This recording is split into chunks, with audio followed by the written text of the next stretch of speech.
Okay, welcome everybody to the second part of Sudan education curriculum from BAAB, live from Khartoum, and I like to hand over it to Khartoum directly. So you can start. Thank you very much for being here today. Curriculum from BAAB, live from thank you very much indeed. I like to hand it's over our pleasure to be with you for the second day. to Khartoum. On yesterday talk we have You can started start. Thank you very much for being here. The post-digital era, and at the second part we have discussed the adequacy of educational curricula to be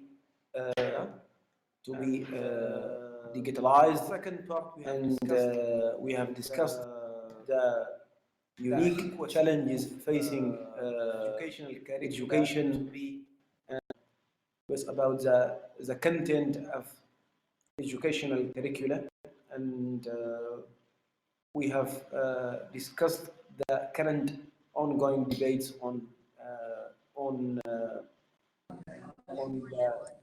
content of educational curricula. And one of these topics we have discussed was the reformations done by the Ministry of Education in the post-revolution, and these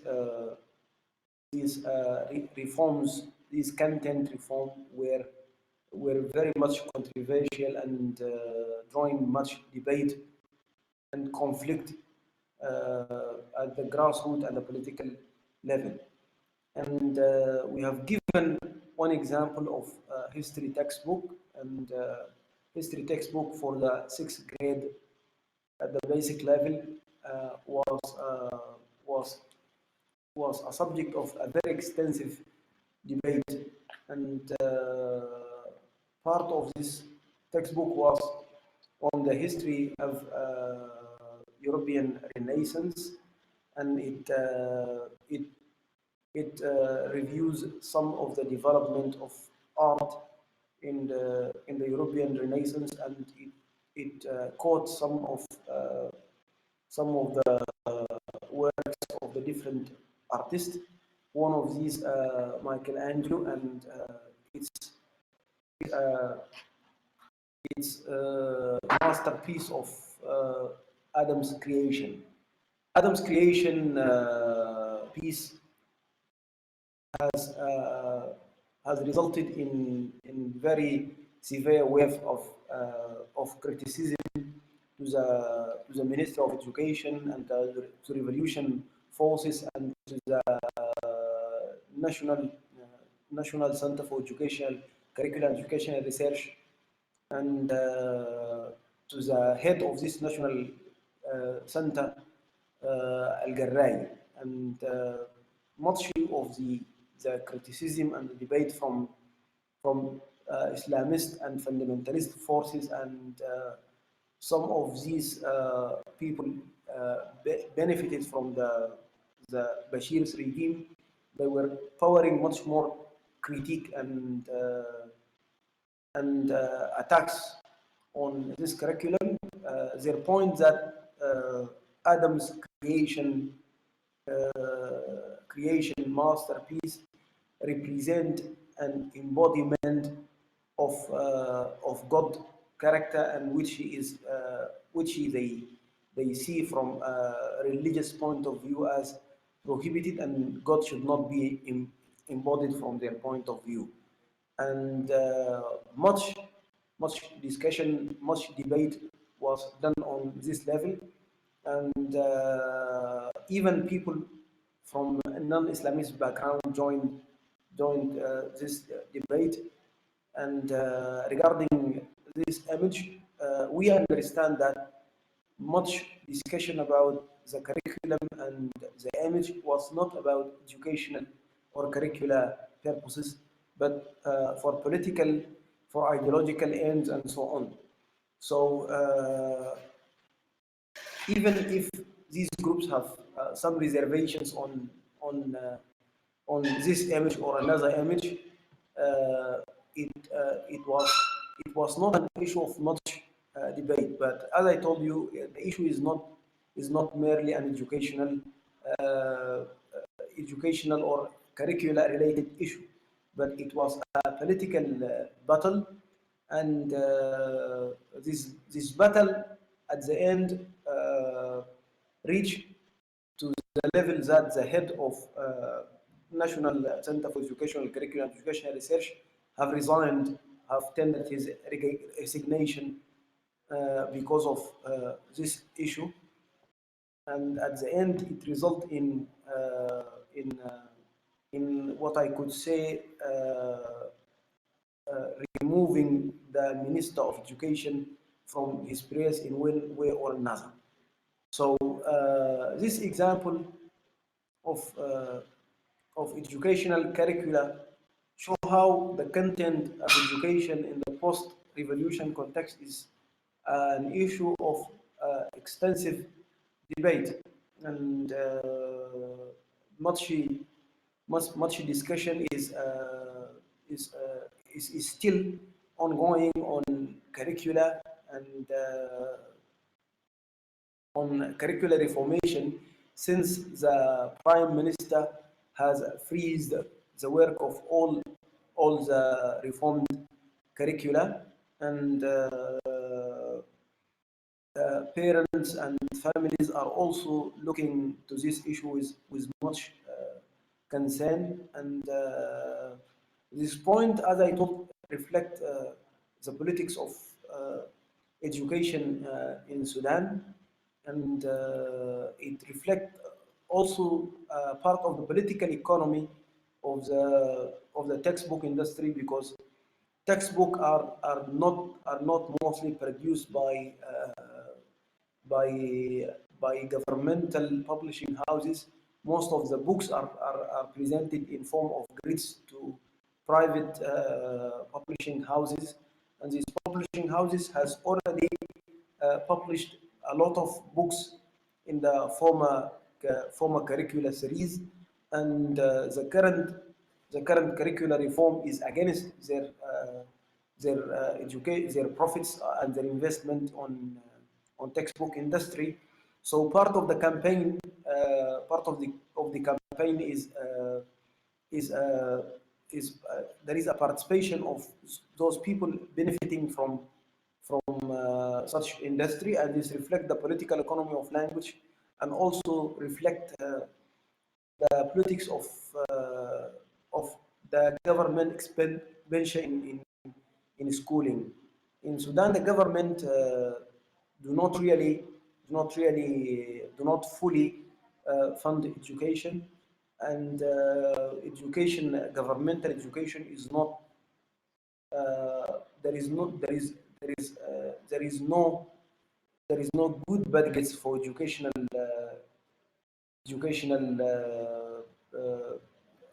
development in Sudan. And if you compare governmental funded schools and these private run schools, you will find huge lags in the in the in the equipment of these schools, in the training of the schools, in the digitization of these schools, and in the equipment potential. So if you go to Khartoum and compare any two schools, one private and one governmental, you will find a very huge lag between these schools economically and socially at the same time. And private internationals rely on the national textbook, and and the equipment for this textbook is different from governmental schools, and the quality of education is completely different. And the enrollment in these schools requires a certain economical status. And if you look at private international schools, they are mostly located in wealthy neighborhoods in Khartoum, and they are and people, students of humble economic backgrounds, are not able to be enrolled in such schools, and they are enforced to continue their education in governmental schools that are less equipped and uh, providing less quality education, and the language of instruction is mostly Arabic, and while in private schools the language of instruction is English, and the students could access computer, could access free internet in these schools, and they could participate in extracurricular activities inside and outside the country. And this show how the political economy of education is important in understanding these relations. And I think this is part of what we have raised yesterday. And I think if one has something to add about this issue, it would be good. Yeah, hello everybody. First of all, I would like to say something to the Sudanese people in this glorious day. Today is 6 April. 6 April was a turning point in toppling Bashir regime, the Islamist regime. And I hope that we as Sudanese will go forward and fix what is not working up to now. Now it's almost 2 years since the revolution, and we're not moving at all, but things are deterioration. Uh, Thank you for Muhammad. Muhammad took us in overview about the history textbook and Michelangelo creations, Peace in Sistine Chapel, which stirred up a storm in Sudan, and unfortunately, as I mentioned before, this campaign was also joined by non-Islamists, and also this is what has been planted for 30 years by the Islamic regime in Sudan. There is a huge battle to be fought for the Sudanese people, especially in education. Education is the cornerstone for any development in the future. Um, I would like also to mention this. There was a very disappointing retreat from the new curricula, and even when the prime minister freeze the curricula and dissolve the government and form a new government. This new cabinet, up to now, it is without a minister for education. Just you can imagine, and because Professor Mohammed Al-Amin Al-Tor, the former Minister of Education, was a controversial person. He is a very respected person, and he was a professor at Khartoum University, and he initiated the School of Math in Khartoum University, and he is a well-known academician. So it is not easy to take him out of the cabinet. This is a very important issue, I believe, that the cabinet up to now is without a minister of education. Yeah, Marwan, if I can say something more, like continuing your talk, it's like I was remembering, like it was also many of those later was the Minister of Education, like Dr. Tom, and also the مدير المناهج القراي, and it was like a lot of later between them. It was more of like those academia professional later. If you can tell us more about like the debate, why the action when they took those letter and to come to the public, and it was from the Minister of Education and from the Al Garrai also, to have all this statement publicly, was published in newspaper, published in media, in the Facebook, in all the social media stuff. And the fact of this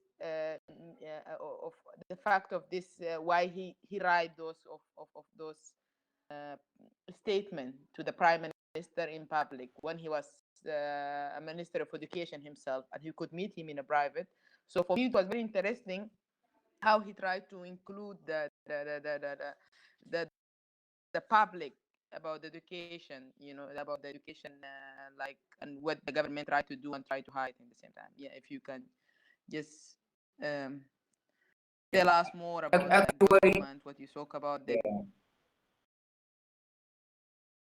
Actually, the struggle and differences between Al-Garai and the Islamists and the fundamentalist is not new. Al-Garai, he belongs to the Republican Party, which is rightist. Yeah, and also is offering a new vision of Islam. Those Republicans led by the late Mahmoud Muhammad Taha, who has been killed by Jafar Numeri in 1983. Yeah. Hung by Jafar Numeri.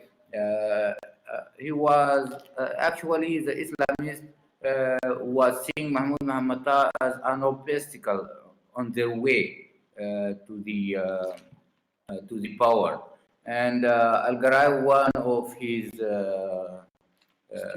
students or one of his followers, and they are, as I said, giving the Sudanese people a new version of Islam. So the Islamists use this, and as they say, Al-Ghai is an infidel, and he is following Mahmoud Muhammad Taha, which has been hung by Mary for what? For being accused by being non-Muslim for Disbelieving. yes, disbelieving in some of Islam's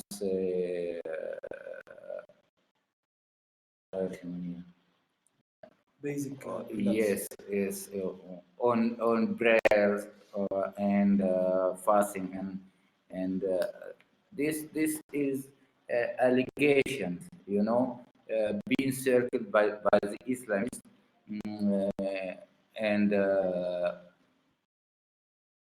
and they use all this in to take a guy out of his post as a director of the new curricular reform, and and Al-Garay wrote a very famous resignation for the prime minister, and this resignation it has been circulated in the social media like Facebook, Twitter, and the other social media platforms, and it was a brave resignation, and but unfortunately, as I said before, also there was a very disappointing retreat from this, and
form of the curricula.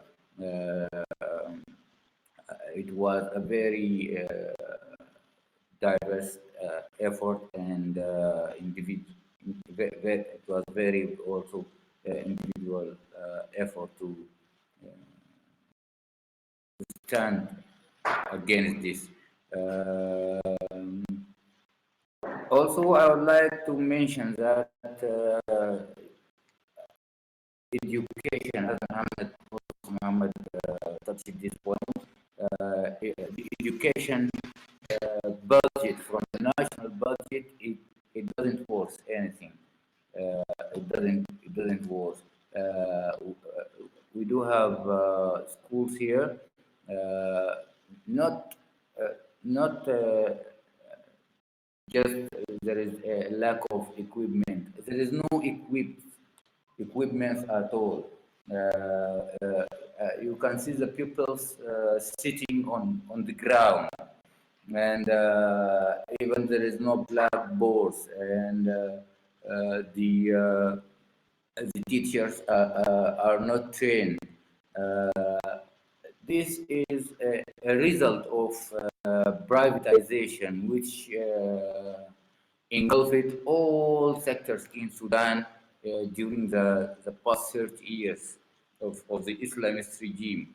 The privatization of economic and health and education, and it was in education it was the worst. It was very worst in education. Muhammad mentioned that there is a private school here in Khartoum, attended by children of wealthy people. Maybe I can name some of them, like Kicks. It's a very well equipped school with pools and theater, and even they bring teachers from outside Sudan, from Canada, from Great Britain, and elsewhere, and they are giving actually their children a very decent education, and the grassroots children, they don't have anything just to go to the public school, and at the end they will not compete. They will not compete with those in getting jobs, in in the future. So privatization was one of Professor Muhammad Al-Lamin Al-To. He, his plan was to give those pupils in public schools a decent education so as to compete with those. And when, as a parent, when I find this public school is is giving my child a decent education, there is no reason to enroll them in those very expensive schools. You know, in KICS, if you want to enroll your child in KICS, you have to pay more than $25,000 a year, which is not affordable for the Sudanese people. So they are making a community, privatization, they are making a community, and they are also expanding the gap between people on the grassroots and those who are wealthy. And I don't know if Muhammad has something to say. Yeah, I could simply say that what Marwan has talked about at the end leads to inequalities in employment, in qualification, because those families with high economical statuses will be able to access high quality education and will at the end uh, win good jobs in the country, while those with Actually, they will run the country. yeah will while those with no good economical status will not be able to access good education, and needless to say that they will not access good jobs because no good qualification. And Yeah, you know, in the last census in Sudan, the population of Sudan is 40 million, 40 million person here in Sudan. Uh, More than 45% of this population are under the age of 15. And when they are not given any decent education, they will be lost. This is just is a waste of a country resources. That is that is sad, actually. Yeah, I Sorry was for was more interrupting. also thinking, Muhammad and Mawan, is like when you look to the new idea of this transitional government in Sudan, and when you think about all what that like the fight they have against Dictator Tom, and why they move him outside the Minister of Education, and why the Minister of Education is still until now is empty, you know, and here it brings us to the question of like through education and through that what is called like the state idea of education, you know, that in all the level it was like from the school to university and all the different platform people can go and learn in it, you know. And here that like the point of view of keeping like the idea of like because now as a rich person and a poor person in Sudan, now we have this, yeah, like this problem of like electricity and water, the infrastructure of the state is really falling down. And I felt like sometimes like the part of to say, okay, there is a divide community and there is a class community, and like to keep owning and like making different barrier between the people and keep them having them support, and there is something they can still gain shit from a better thing from it comparing to the other. is to keep this kind of like that like unnormal class difference in basic things, in basic way of being, like what the idea of a state try to develop itself and have education system like the one in Sudan. It's very nobody put money in it. Nobody like the whole budget from the national budget, it is almost zero comparing to everything they're investing in the army. Yeah. Yes, you are right, Rega. The education is not, unfortunately, is not a priority for the government. It's not a priority for the government. You know the government is controlled by the military, and the military is controlling more than. 80% of the country's economy, and this is not me who is saying this. This is the prime minister himself. He went public and he said that the military is controlling more than 82% of the country's resources. So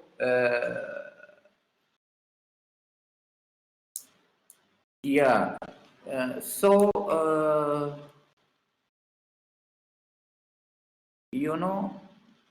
it is not a priority at all for the government. It is not a priority for those who are in power now. Muhammad is telling me to move to discussion, and so let's move to discussion. Hello? Yeah, I think like for everybody's there, people in this room of BAAB discussion, I think it will be nice if you can also let us, and the people also with you there, like staying with you, Marwan and Muhammad, and it's like will be good for us, like to move on if like there is something to build up of it, or like there's a question. I think it would be Yeah, nice today most of the Sudanese are on the streets. It's 6th of February. Yeah. It's very symbolic day. We Yes. already thanks a lot to be there here. Today is 6th of April, and this is the day that like the people in Sudan was in 2019 get to the sitting in front of the army headquarters, the same place. Later on, Yeah. 2 months later, they have 3 of June, they have the massacre of it. And today is 6th of April, so it is a day of memorial for like to those who they giving them life to make it possible, Yeah. whatever was like to have the battle at least with the government of Omar al-Bashir. Still, I mean, like the ministry of it, but we still have the same structure. I will not say the same because it's a lie also, and that's Yes. we are there and we are talking now. This is not possible also before. Now, actually, we are This talking thanks for politics. us and thanks for those. Yeah, yeah. The thanks for for the people give them life for this. So it is yeah. Of course, it make different to resist with Yeah. all the situation we are saying. Yeah. I might be very radical, but it's my own opinion. What I can see here in Sudan, there is nothing. There is nothing changed. It is the same, maybe worse. Yeah. This is and I say this also agree with you, but that the point I say the point all the time seeing the resistance, the responsibility of continuity, and I see yeah, and I like worse or a better. This is a bit dependent to the situation, because I think the situation of Sudan is a situation of the global politics, because this government being designed by here. You remember when you are in Berlin, Marwan, and you have this meeting about Sudan future, and it was like Yeah, all you that mean like Khartoum yeah, in process. 2000. Khartoum process, yeah. And Khartoum process, Khartoum future, it was called in Yeah, 2009 even they don't bother in to, Damascus. they don't bother themselves to invite any Sudanese to represent Yeah, Sudan. Well, they were talking about yeah, Sudan. yeah. It was more of like this, like There was like the idea of colonialism or representatives of post-colonialism, where the era we are United living in it. States, United Arab Emirates, Egypt, Yeah, European Union. Everybody was there, but not US, the Sudanese representative. Russia, China, yeah, all Yeah, these yeah. representatives came Everybody, to talk about everybody Sudan was there. future Not after the Sudanese the representative. massacre. Unfortunately.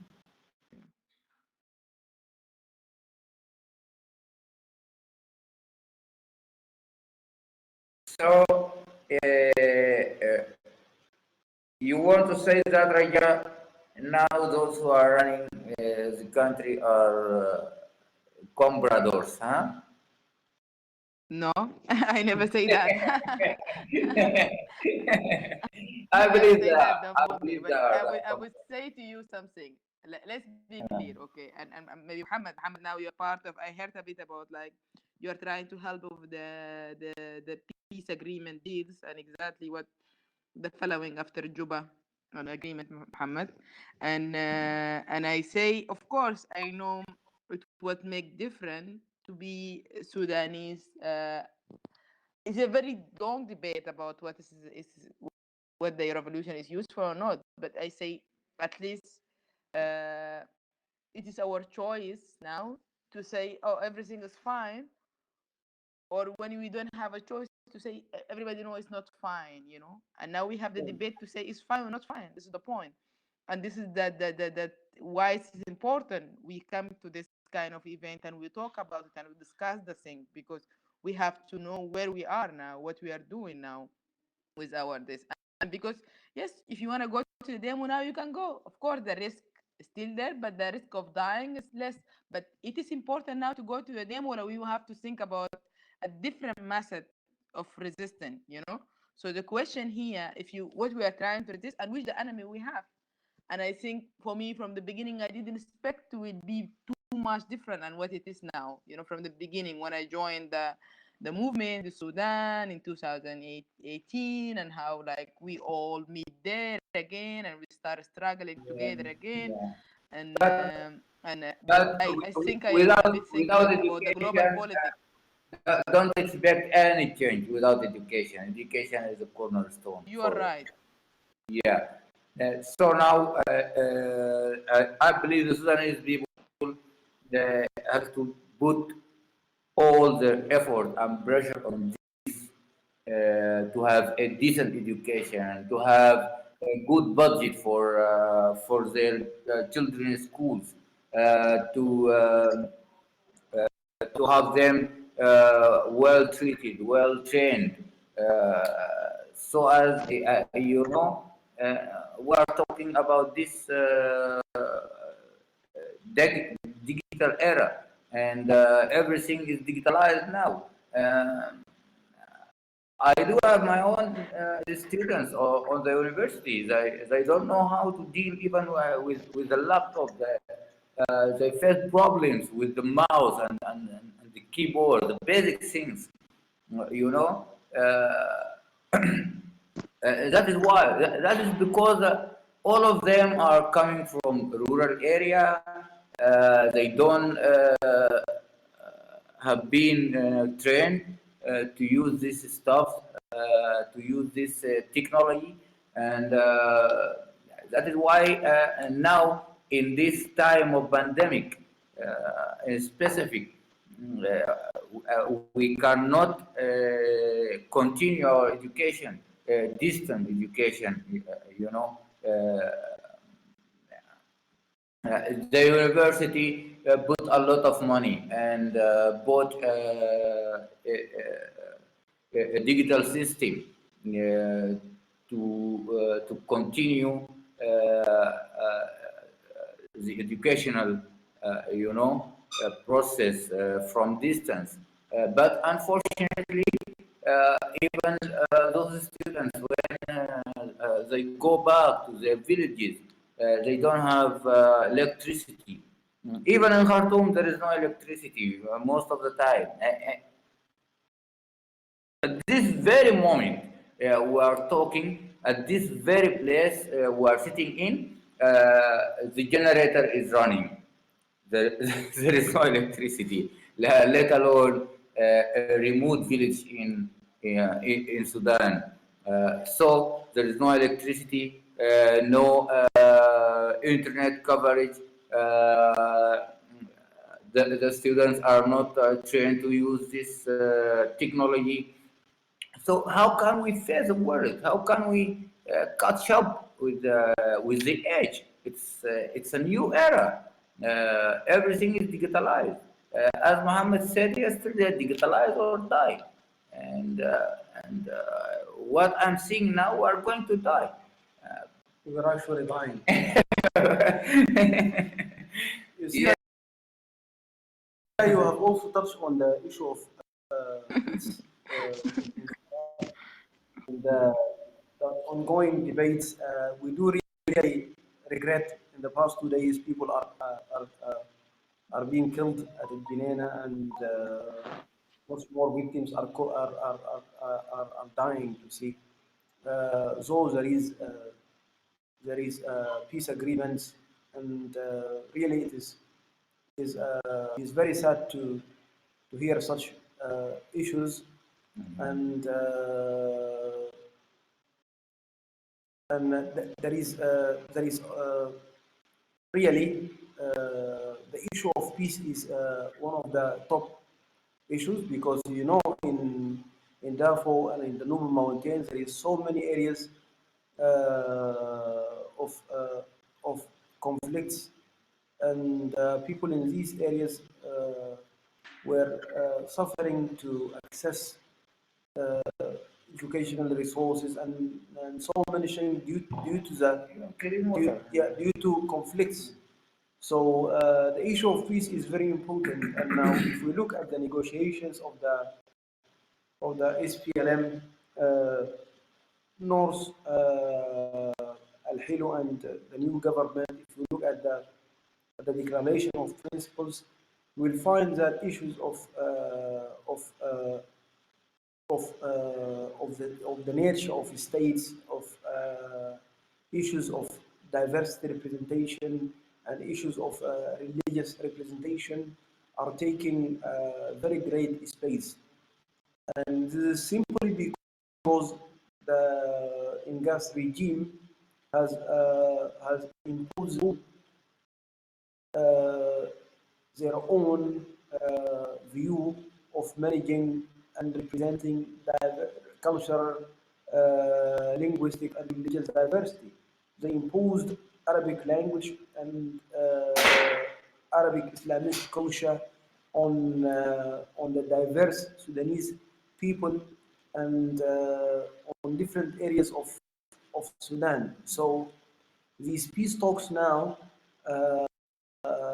there is a debate about secularizing educational content, about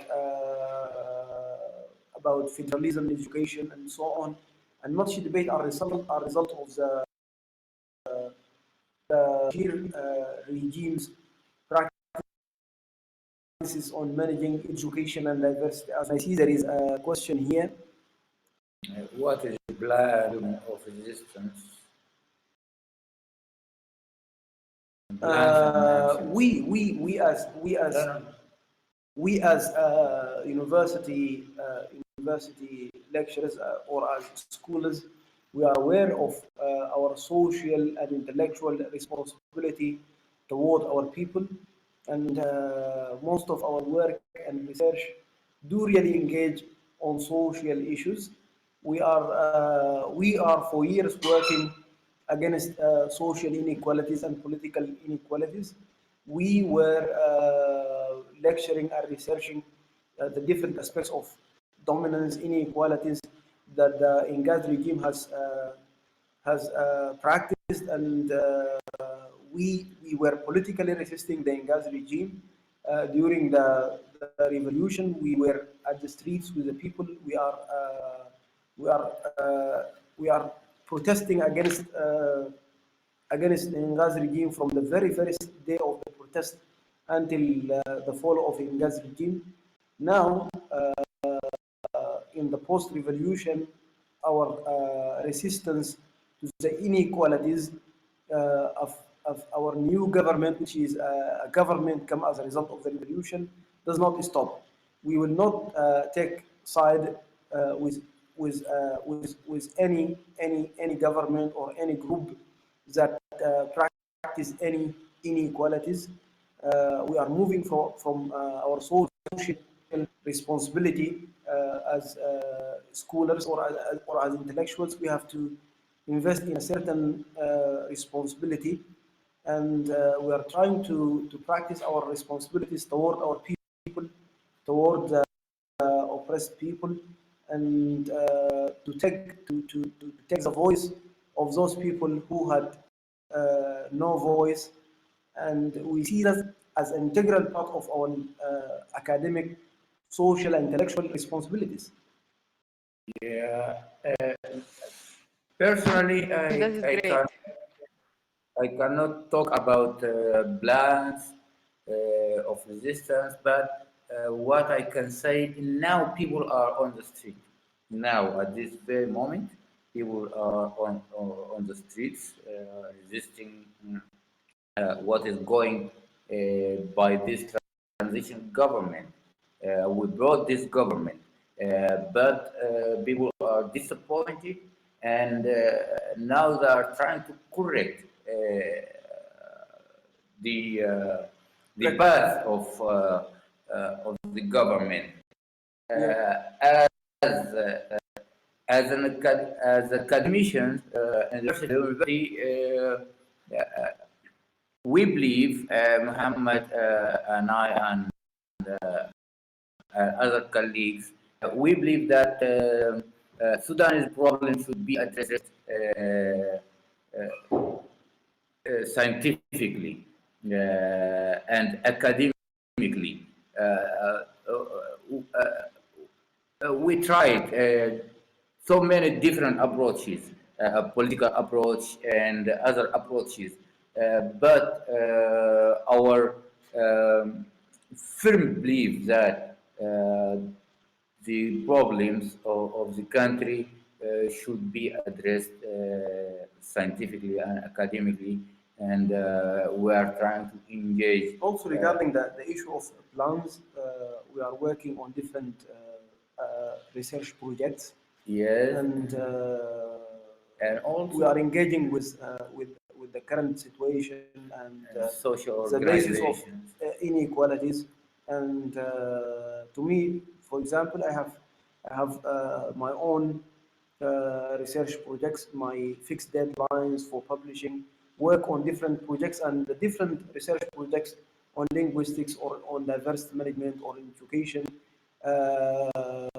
These projects directly address the basis of inequality.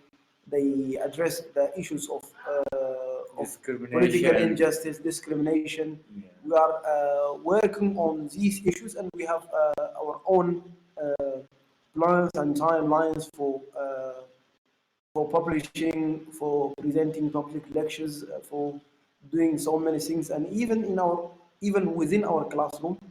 I myself, I have been working in the last 2 years within the classroom to make change, even adopting more reflexive and more critical ways of teaching and of empowering our students, and we are trying to help students to think and to develop their potential and to produce knowledge collaboratively. And I think we are trying to do something, and it is part of our national duty toward our people, toward our country, and toward the people throughout the country. And this academic research, which we are working on it, we are trying not to keep it in the shelves of the libraries of the universities. We are trying to take it to the people, and we don't have the you know all knowledge. We also learn from the people. We learn from them. We are trying to take our research to reality, and to spread awareness, and also to this local knowledge of the people are also is important for the Sudanese people. One of the most problem, one of the problems of the Sudanese people that they don't know each other. People they have different different imaginations, different imagery about, for example, people in the eastern Sudan, they don't know, they have really a false picture about people in the northern or in the east. So knowing each other also might help. We hope we answered your question, and I think if there is any other questions, or if there is any other point or comments need to be addressed, you are highly welcome to raise them. Hello. Thank you very much. Oh, Furu, please go on. Yeah, sorry, I still have one question if the time allows us to ask. I think there is 8 minutes. Okay, should I ask, or do you have? Yeah, you're welcome, mostly.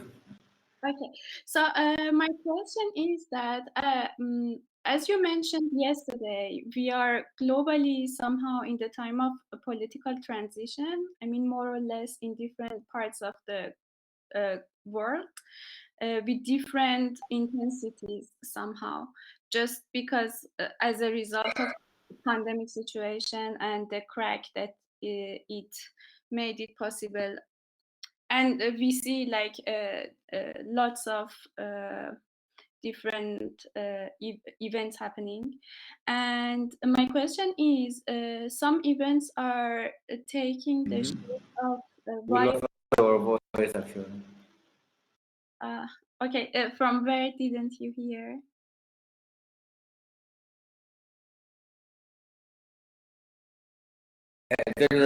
There is a problem with the sound, we cannot hear you. Okay. Marwan, I think when she's talking, you have to close your mic. You will get it better. So when she asks the question, we have to close the mic, all of us. Should I try again? Do you hear now? Cool. I was saying that if we can say that we are globally in the time of political transition with different intensities around the world and with different sources and reasons more or less similar, and as I see it, there is some kind of violence in a way involved in these movements that are happening, which might be inevitable to have. And when you were saying that you are mostly investing in, it was interesting for me that you were saying that you want to address it in the form of educational system. And so what are your thoughts around what is happening on the streets around the world, or where do you see yourself in that, or what is your position regarding those?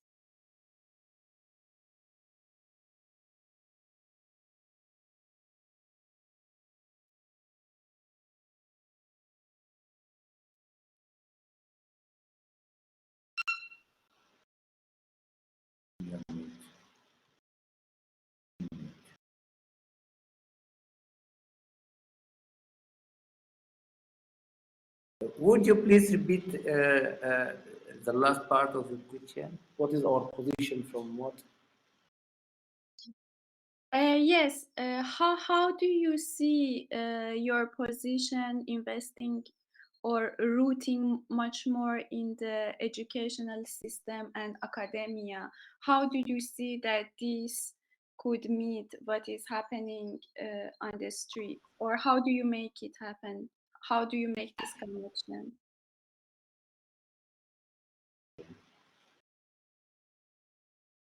Okay, thank you for your question, Fufu. I think it's a good question to be asked regarding our positionality from what's going on now from the educational reform.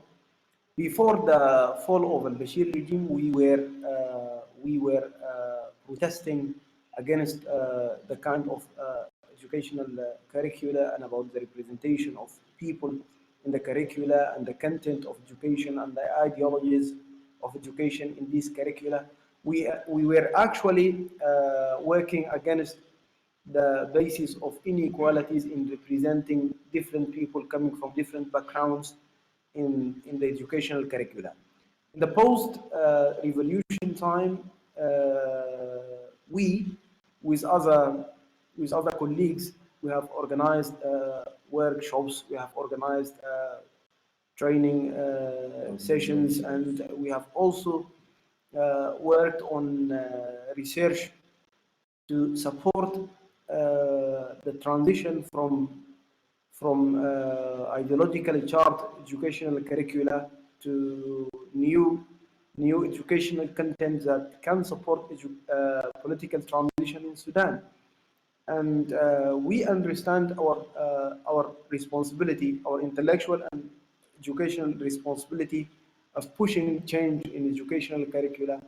I myself in my classroom, as I told you, I started to implement a new teaching, which is which is uh, which is which is influenced by the revolution. And I have last time I have a course in of writing, of reflective writing, and much of that course was on asking the students to write their about their experiences of the past regime, about how they were victims of the past regime, about how they started to be aware of this regime, about how they protest against this regime.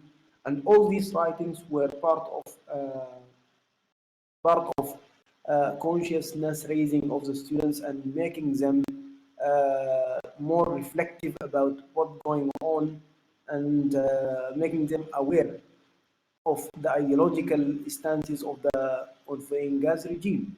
So these are examples coming from the very classroom, and this is part of our positionality toward this curriculum at the local level. And these positionalities, though they are subjective, coming from a subjective stance, they are also intersubjective because we share them with other colleagues, with other scholars working on these areas through collaborative research and discussions. And also, these positionalities are not only at the local level, but they represent a global South epistemologies, because we understand our position from the global north and the knowledge produced there in the global north, and to what extent knowledge regarding curricula, regarding educational reform could be of value in the global north, in the global south context. We are also positioning ourselves from, as I told you, from a global south perspective. So this is our positionality, both at the local level, at the local subjective and intersubjective level, and also at the global level. We understand that we are descending from the global south, and we understand there is challenges, for instance, of publishing in journals of the global north, because even the knowledge of education and educational context in the very context of Sudan is not that universally held knowledge provided by the global north perspectives. In so many journals, we face problems of publishing, because publishing itself is a game, and there is much gatekeeping of global north knowledges, and so many issues regarding curriculum. Regarding one good example is the example of classroom, the European architectural view of the classroom that held unquestionably by reviewers as at global north journals is do not really work in the context of Sudan, because we have a very different context, we have a very different organization and representation of classroom, and it's completely different from what's going on there. And so many series produced in Euro-American context do not really work here at this context. And much of this debate, I have observed such a debate on studying Smile textbook, which is produced by collaborative effort of local material writers and international ones. And these are real problems, and I think you have something to say about this. No, it's what? I just mentioned the time for you. Yeah, okay. Now Okay. now it's 62 minutes. I hope you address. But I just want to stress this the knowledge protection in the global north and global south. If we can really accept these terms, global north and global south, and first world and third world, and I don't know, but I believe there is also knowledge produced here in the global south, and as Mohammed mentioned, there is giving gates for this knowledge to come out. We do have real problems with publishing. We cannot go as a finger. One of the most renowned and leading academic journal. We do have problems here inside Sudan with yes. So that is all we wanted to say. Now we passed the time by 4 minutes, and we thank you for being here and for the discussion, and hopefully that we meet again in the near future. Maybe Ekmal was want to say something. Okay. Ekmal is like is one of the person who started this festival from before. Hello. Oh, thank you for this wide information about the situation and your resistance. I mean, I just wanted to ask some questions, but Foro asked, and you already kind of replied that. I just wanted to clarify the position of the opposition there. I mean, being opposition is a very confusing issue now, because who are your alliance and who are your, you are opposed to is kind of strategically changing, I guess. I just wanted to understand this situation. I mean, because you are also working in the universities and you are part of the, the system, and you are kind of in-between position. I mean, you are not. I also wanted to know. I mean, what is there a political positions opposing to, okay, the Bashir is okay, but now to the government, or are there also other NGOs and grassrooted kind of positions, especially regarding maybe in general, but maybe in education? Yeah. As we work in the universities, and we are part of the government by our jobs, but politically, we do have our own views, different views of the government. I personally, I think this government uh, is applying what is dictated by the National Monetary Bank and this, monetary or international monetary organizations, which is not good. Our position,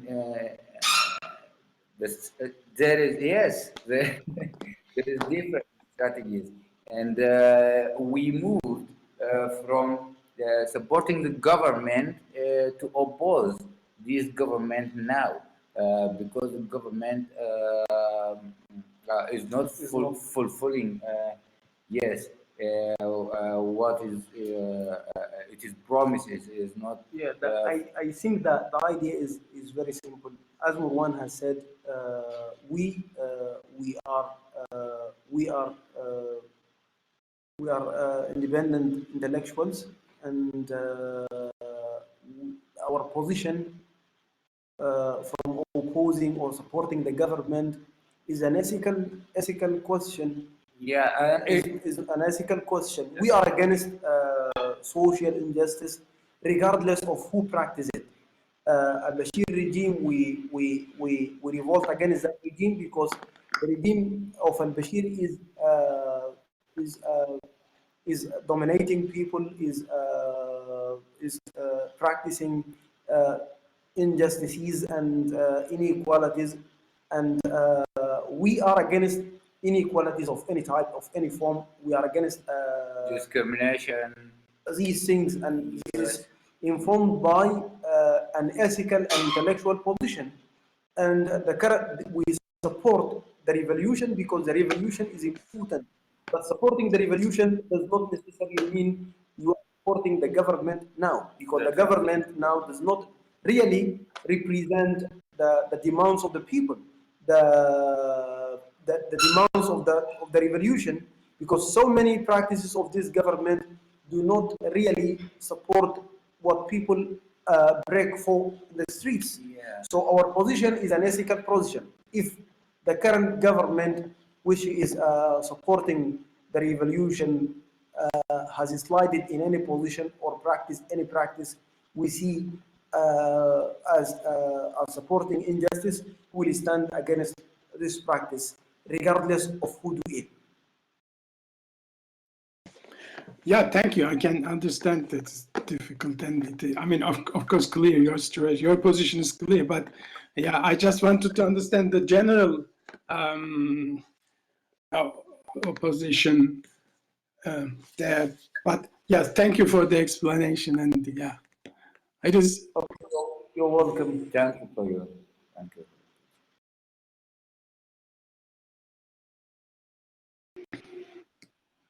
Yeah.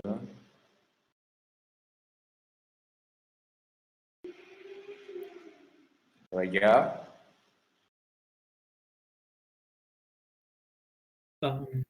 Maybe I have a question too, if you allow me. Thank you very much for the discussion and all your explanation, which are really insightful.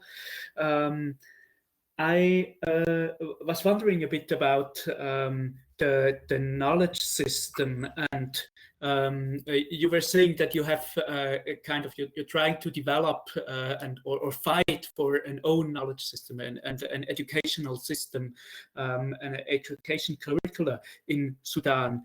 And how could such a system be implemented? You already described the problems of privatization that the former regime has been doing, that apparently the publishers are on one side, which has kind of nothing to do with the content, but is more kind of an economic entity. And I was wondering how you can imagine to implement such a system which is rooted in the entire society in Sudan. Maybe it's not even one when you think a bit far from the nation state as such, but more about maybe communities.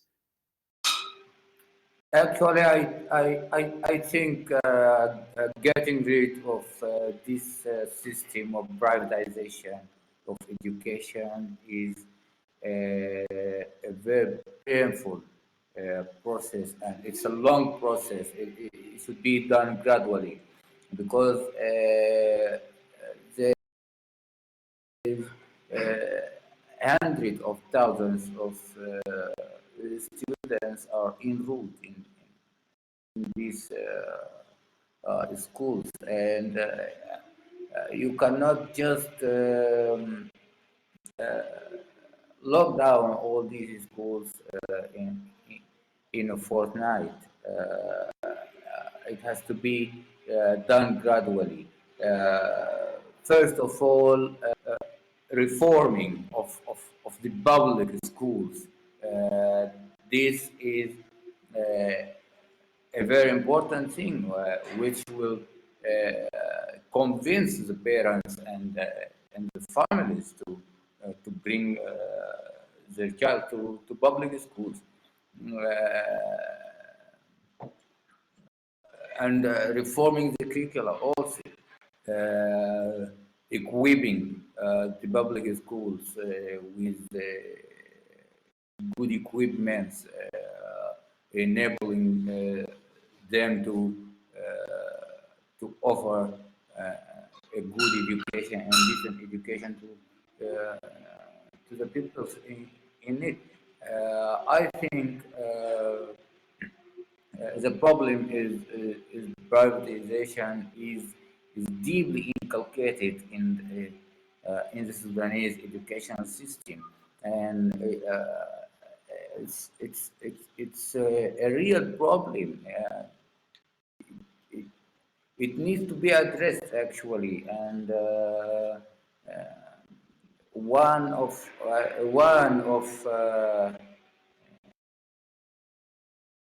the methods is fixing the curricula, as I said, and equipping the public schools with. I could say we need to think about this issue within a totality. Yes, because the issue is not just an issue of content, is not just an issue of political economy, is not just an issue of the inertia of the nation state in the country, or the nation state versus the diverse situation in the country. It's a complex problem and a multitude of challenges that arises. We need to think about these issues within a totality, and we understand that there is attempts of reforms, and there is challenges that are driven by economical reasons. So we need to look at this issue within a totality, and we need to look about the change of education within a larger totality of change that the revolution is enforcing. So the issue is not